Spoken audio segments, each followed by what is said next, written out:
What it is, what it do. Welcome back or welcome to another episode of Becoming That Girl. If you're new here, I'm your host with the most, Ellen Chiowa, and my things are apparently rhyming, dancing, politics and public speaking, and what's not my thing, vaping and fake friends. Now, on this show, I love to bring your faves. So today, my guest has flavors to savor and an MC also good. Please welcome Lulu Hangala Wood. I love that Yeah. intro. Hey, Auntie Lulu. Hey, darling, how are you, my baby? I'm good, thanks. How are you? I am excited to finally be on here. I've been Yeah. planning on coming, and my schedule is always like, but today I'm here and excited. Lulu Hangala Wood has spent over 2 decades shaping Zambia's media landscape as a TV and radio host, communications consultant, and MC. She co-founded Wood's Kitchen, led youth empowerment initiatives through hashtag We Keep Moving, and stand for purpose-driven leadership. So my things is all things creativity. I am a lover, so all things good love, good people. I hate toxicity. I hate smoking, so those are not my thing. Let's, track it back a little bit. So you began like your media journey when you're 4 years old on like movie, TV, ZNBC, radio presenting. So where did that passion spark for you? Okay, so when I was 4 years old, I actually started in church, but on big platforms, church platforms. Through that, got into TV, but really where did it stem from? It stemmed from my parents noticing a talent in their child and just nurturing it. When I listen to my voice, now I'm like, Mom and Dad, I wasn't the best singer in the land. Like, why did you go for this? But they saw that talent, they nurtured it, and so that's where the passion came from. They really showed passion into what I wanted to do. They really invested in the parts of me that they felt like, okay, this is sellable. This part of you, not so sellable. And guess what?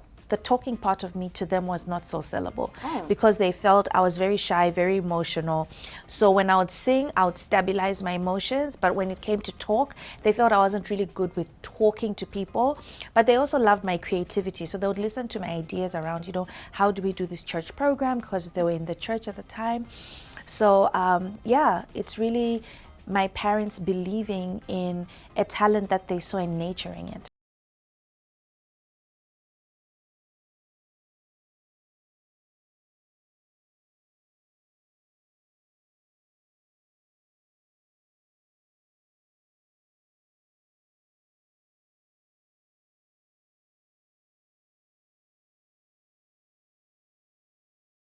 Choice. Growing up, my dad always says right now to say, Lulu, you didn't have a childhood, and I feel that's why you've got like childlike personality. You stay young because you didn't really have that childhood. So when it's time to play for me now, I play hard, I work hard, but I also play hard. And I think it goes back to the fact that there was no choice. At some point, singing with dad and going on stages, going on radio, going on TV shows, singing was a way for us to make ends meet as a family. So it was never really a choice. But when it became a choice for me on which direction I wanted to take in the creative industry once I graduated from university, I dropped the singing immediately. Yeah. And a lot of people find that really strange, but for me, it was, I had done it, but then I'd also grown enough to understand what my strengths were, and I chose what my strengths were and what would make me successful. Okay, so you started out singing with your dad, and then you sang for the late President Kaunda. So after all that, like, being immersed in singing, like, why did you stop? So singing with my father was one of the best things I've ever done. It always makes me emotional, like when I listen to the music. He had an older brother, Smokey Hangala, who a lot of people assume is my father. But Smokey really inspired his siblings into getting into music and the media space. So that's where my father was. And when I got to have a choice, it was never really a choice for me to sing. It was a necessity. At some point it became a necessity. It started out as just fun and games, but at some point it became a necessity for our family, for me to be able to go sing with dad, sell our cassette. We had a cassette that we recorded when I was about 6, 7, and we thank God for the exposure we got on ZNBC. My dad really went around going to radio stations first. We started on ZNBC radio, then a TV host saw us, and that's what actually translated into the president watching us and calling us for his birthday. So that exposure, one of my uncles, Uncle Elias, may so rest in peace, he invested in us, recording a cassette to just support us. And I always believe in support systems. Family can be your greatest investor.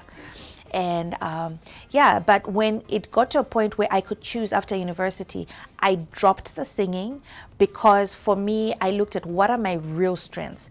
And when I looked at the music industry here, I didn't feel my voice was gonna fit in and make bank. I wasn't a Pompey, I wasn't an Esther, I wasn't a Mumpy.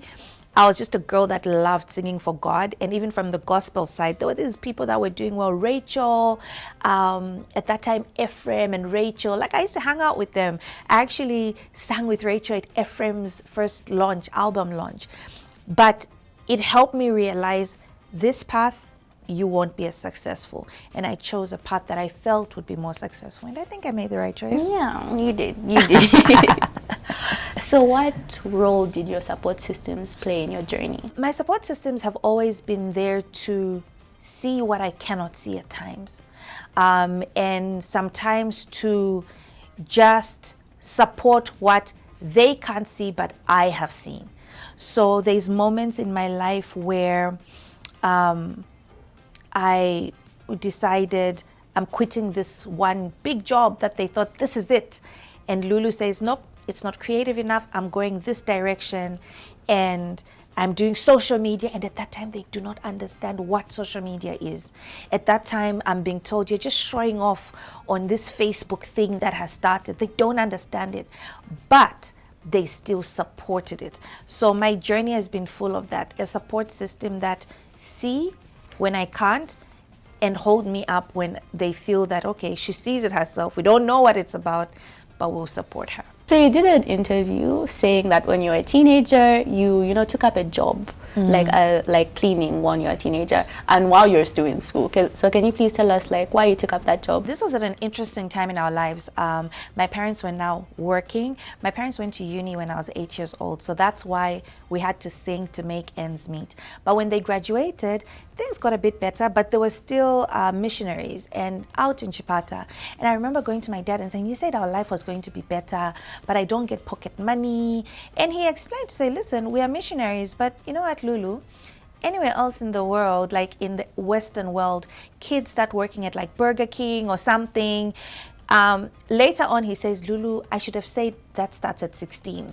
But he told me that and I was a 12-year-old. So he says, find a job. You want pocket money? Go find a job.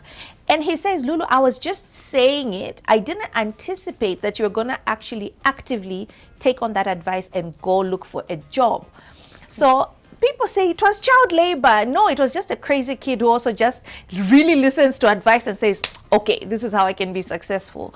So I went and asked different people, and finally a couple that worked for the Adventist relief program, it's called ADRA, they, said, yeah, you work with us in church, with children's programs, you're always very helpful. We need someone to help clean our house. And that's how I started going after school. I was in grade 6, so I did that for grade 6 and 7. I would go after school, clean the house. I learned how to do laundry, which I hate to this day because I think I've done my fair share of laundry, but it taught me a lot. It taught me discipline. I had to be at work on time. I had to leave school and everyone that's playing to go and do this work. But what was nice was, as I continued to get better at my job, they actually started rewarding me. They moved me up into cleaning the office. They had cleaners in the office, but they started me just sweep the office. And then they moved me into data entry because the organization used to go into the communities and collect data on malaria, on cholera, on leprosy. So I would then fill in the data that the volunteers bring. Finally, they actually upgraded me into going into the field. Now, this is all extremely important for you to see and understand how I've ended up the way I am. I was 12, 13, cleaning a house, and then moving on into bigger roles that adults should be doing, but also I interacted a lot with adults, which gave me a confidence a lot of my friends, even by the time I got into high school and uni, did not have with adults. So it really taught me a lot, and I'm so glad that I still took on that role. But it was not child labor, guys. I will say that again. But it was a very pivotal moment in my life that taught me a lot of critical things that I needed to know, and also taught me humility. My friends were playing and they would laugh at me. She said, "You're going to clean, you're going to be a maid." But I knew why I was doing this. I wanted the pocket money. I wanted money. I think I've always liked money, and that's okay. So I was very focused on what I wanted to do. And to my babies out there, I just want you to know that it's okay to just put in the work. No matter what anyone else says, some moments you're going to be in positions that people will make fun of, but that's okay when you know why you're doing it. And as teenagers, people usually like laugh, or you don't understand when your mom is telling you like, do the dishes. And you're just like, why am I doing the dishes? Like, it's so, but there's humility in that, and there are lessons to be learned from that. Like small jobs building up. Yeah. So going to how you evolved from even like cleaning to where you are now, like how you evolved from being a teen presenter to an MC to a brand ambassador to owning your own foundation. How did you find the courage to step into something new and really evolve? Because you said like people didn't really want you to change because you're already good where you're at. So how did you have the courage to like move into something else? I think I've always been a very strategic person, and I learned strategy, I think, watching all the people around me. I did a lot of research. I watch a lot of people. I listen to a lot of stories. And so I really got to a place where I started to question myself. So for example, the music. Yes, you've grown up singing, but you're going into a new country. So I had left Zambia to go to university. And I want you to know that while I was in university in Cape Town, I was singing, and the singing also helped me financially because I sang in a professional gospel singing group. But when I came to Zambia, it's good to assess, and that's what I did. I assessed. I looked at myself, I looked at others, and I had to be very, very honest with myself, because sometimes you can say, but everybody knows me for singing. But again, I want you to know I had been away from Zambia, so not everybody knew me. They knew that 6-year-old that used to sing, but the name no longer rang in their minds. Yes, to everyone else, I had been in Zimbabwe, in South Africa, where I'd gone to university. They knew me as a singer and not as a talker. But I want you to also understand that there was someone who spoke into my life. It was a lecturer. One of my lecturers gave us one of his lessons was get a camera, record yourself. And we all recorded ourselves for this class because I studied media and business communications, really, that's what I studied.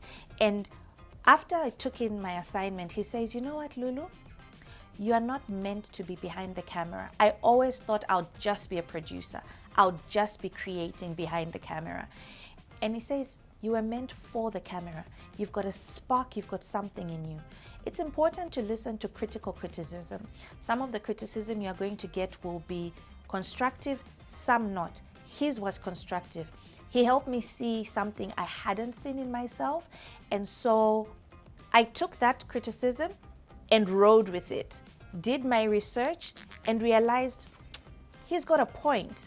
And when I came back to Zambia, I looked at what everyone else was doing on Zambian TV, and I realized, I think there's a space for me to bring something different. There's no quirky girl just being crazy and speaking her mind and talking and making fun of herself and making fun of, like, I just want to be that fun girl on TV. I want someone to switch on the TV and be like, I've had a long day and she's made me laugh. And I knew I could do that. So I believed in myself. It was hard for certain people to understand, but that's how I took that pivot. And it's come back later on. Now I was known for being on TV, but I left television. Also, when I left movie TV, everyone was like, what is she doing? But I felt at that point I had reached a ceiling. And it's important, even as a teenager, there's times that you are doing something and then you realize that I think I've reached the peak of this. I need to move on to the next level. People will think, no, just stay at that level. Everyone knows you, you're cute, you're cool.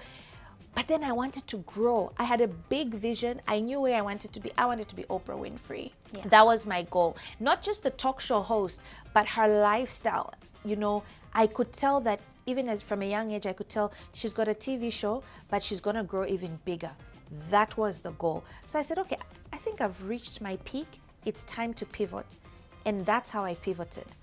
Even with food, we had been doing all these like different things. I was now CMO of a company. I was a co-owner of a company. But COVID had happened and that was the ceiling then. It's like, do I stay still trying to keep up appearances and say, listen, I'm a co-founder of a company that's running down? Or should I take that decision to say, okay, it's time to step away from this and try something new? And again, with that, trying something new, trust that I had done my research. There was a gap in the market and I knew that Wood Kitchen could fill that gap.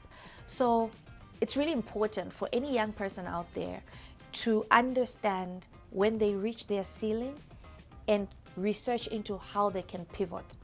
Pivoting won't always be successful immediately, but if you work hard enough and it was really meant for you, you'll be successful. So what advice would you give teen girls who have like pressure to fit in? Because in your industry, like being in TV, radio presenting, like there's obviously pressure to like appear a certain way instead of being authentically yourself. So what advice would you give them to stay true to themselves? So I'll say to the Sky Girlies, the first thing is to believe in yourself first before others can believe in you. It's great to have a support system that believe in you, but not everyone has that. And I know that not all your parents will believe in you immediately and believe in what you've got. So you really need to trust yourself. Now, I want you to understand that when I got into television, I was a dark-skinned girly in an industry at the time that was very light-skinned girly pro, okay? So the girls who were light-skinned were the ones termed more beautiful, but I was confident in myself, and maybe because I had lived in communities where being dark-skinned wasn't a terrible thing. And I chose to just have my style. And my style was loud, my voice was crazy, but that's what I felt brought the attention. So I realized what caught people's attention. I realized what they found funny. I started understanding my audience and what they wanted, and I realized they love me for being me. But it also took a criticism again. It comes back to constructive criticism. When I first came back to Zambia in 2004, I was doing my internship at ZNBC. I always tell the story. One of the leaders at ZNBC called me out after I did my one and only show that I did, and I had a segment. And he called me and said, Lulu, you are trying to be like everybody else in Zambia. But when I talk to you, I can tell, because also my personality at that time was very muted. Very muted. But if you got to talk to me a bit more, you could tell that there's a bubbly, crazy little girl in there that wants to come out and just be creative. And he gave me the confidence to just be myself.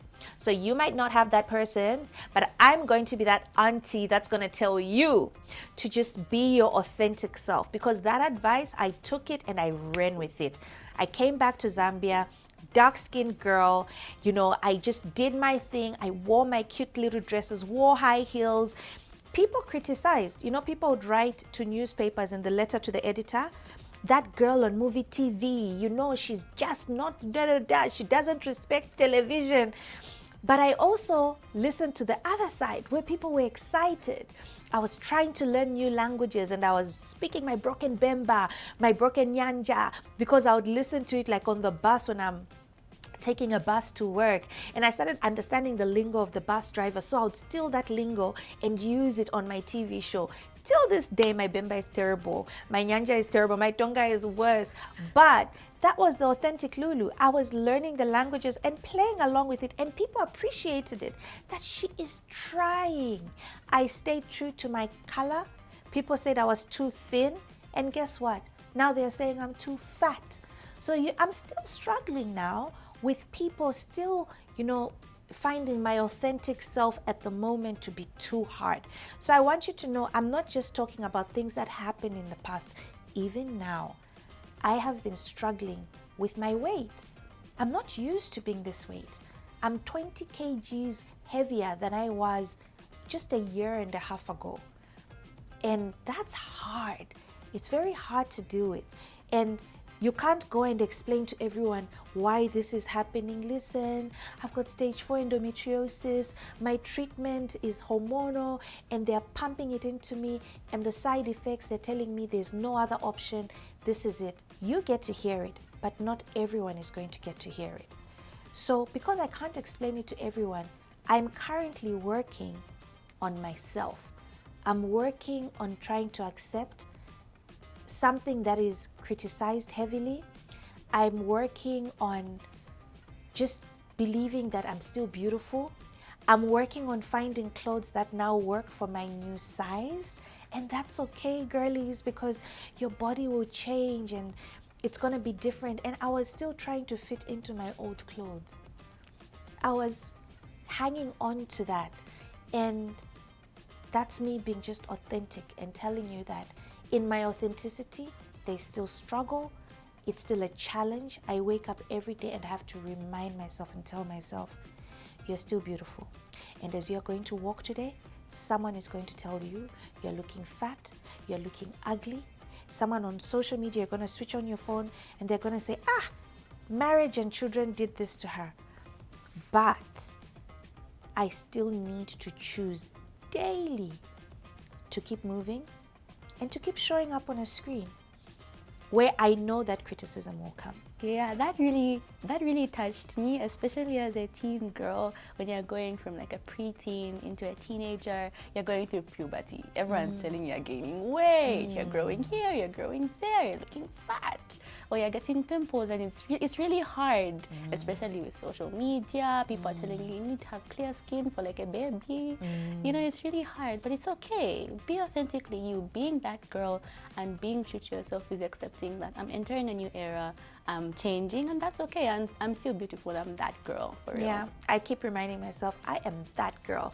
And when I can't remind myself, I've got my team who keep on hyping me and telling me, you are that girl. And it really does help, because I will be very honest, it is hard. Especially now. I think in the past I've been like, yeah, just be confident, be authentically you. But I think I'm going through what I went through in the past, where they were like, you're too thin, you're too dark, lighten up your skin. I'll get people calling, hi Lulu, someone has left some creams at the reception for you, and it's lightening creams. These are people I don't know. So it was very hard, but I had to show up. Yeah. So going to the fact that like you grew up in like the public eye, and especially in the introduction of social media and Facebook, you're very candid and transparent with your life, with your health issues, with anything that has to do with your weight. You're very transparent and open. So are you ever scared, especially of what people might say, and like any advice? Because it's very hard like to present yourself to the public, and obviously people will say mean things. So why do you decide to present yourself to the public, and how do you choose what to present and what not to present? That's a great question. I don't share everything. I'm very intentional about what I share. I do understand that it's now called influencer. There was never that word before. When I started my social media platforms, it was a way to humanize who I was to my TV audience. That's why I started social media. I felt they saw this girl, and there were lots of people that built castles in the sky of who I was, but I also found it as a platform to tell my story. So it was very important for me to have a platform to tell my story, and it came after, I think I got onto Facebook as a page, public page, in 2010, okay? And that was a way for me to connect, but also I realized there was a power in storytelling, and I wanted girls and boys to be able to see someone like them living a life that they can get to live or do even better.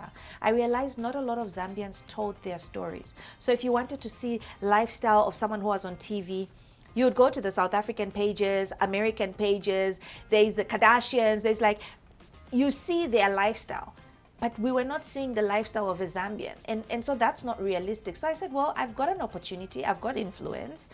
Start a page, share tidbits, but make sure, be intentional that it's either to teach, to entertain, or to edutain. I call it edutainment, right? Find a way to help people grow, for it to be a teachable moment. When I have a teachable moment and I'm open to sharing it, share that. But I haven't shared everything. Yesterday, my husband sent me a video of our first wedding. It's never been seen on social media.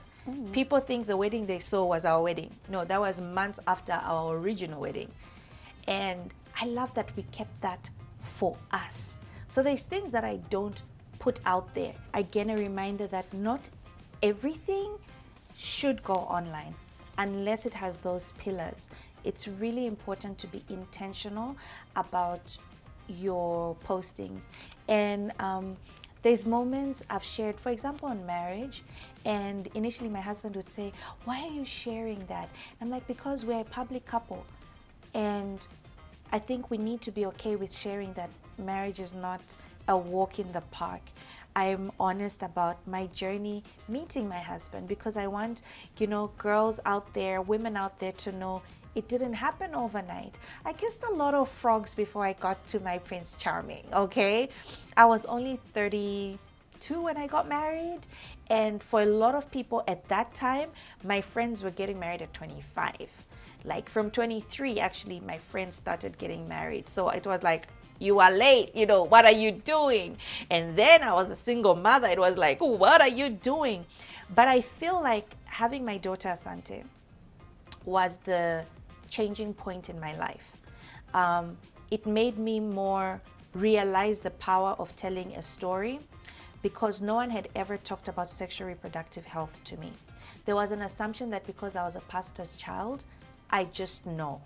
And so I tried to use my social media platform from the time I had Asa to just tell honest stories. I wanted someone to be able to come to my page and either learn as a young person or as an older person, be able to say, oh, I read the story about this girl, and maybe I'm not talking to my daughter or my niece about these things, and maybe I can help them make better decisions by them listening to this story. And I was just hoping it would inspire others to be more open, still in your privacy, but still have moments that can help us as a nation grow. So still living in the public eye, how do you protect your peace and still keep your mental health, protect family time and still stay visible and impactful? So my kids have been very good at helping me do that. I wasn't great at balancing. I still feel I'm not great at balancing the act, but we are very intentional about family time. We've become very intentional. As time has grown, we couldn't afford family trips before, but we intentionally take a family trip where we hardly share in real time. Like, especially for me, I don't share in real time, which gives me, time to just be there and be with my family. Before, I only traveled for work, but I found that something that we really love together as a family is not just to spend time together at home, which we do quite a lot of. We are very close-knit.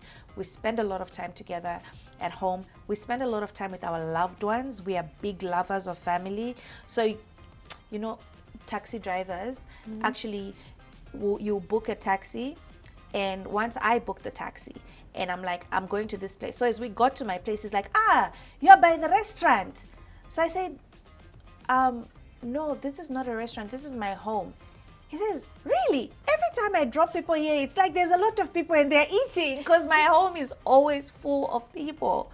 But also when we go away from Zambia, it takes us away from, eyes. No one is looking at you. You're walking in the mall, hello, This is a time for us just to be free as a family and just be ourselves. And there is no need to post in real time. There's no client that's saying, hey, you need to post this holiday. So it's not work, and I absolutely love that. So it gives me that balance to be like, for my mental health, to just be away from it. And having a team that's able to handle, the postings that still need to go up for my clients helps me then really just mentally have my time. And I think that's been very healthy for me, because before I feel like I had a very unhealthy relationship with work. I've always worked, so it's something that I have to be intentional about. And not everyone is like that. My husband is not like that. He knows when to stop. It's time to stop working, and it's time to play. It's time to rest. I don't know how to do that, and I've realized that it affects my mental health, and I need to start learning to pause, to give myself times to go for massages, to do something fun. To do something fun, get your nails done. Yeah, get lashes done, look cutesy. Yeah. So this is a question that all the teen girls are waiting for. So are you ready first? I'm ready. What are your 5 tips on becoming the Lulu Hangala? Yo, 5 tips to becoming this girl. Self-belief, strategy, God, supportive system, consistency, and I'm going to add quality.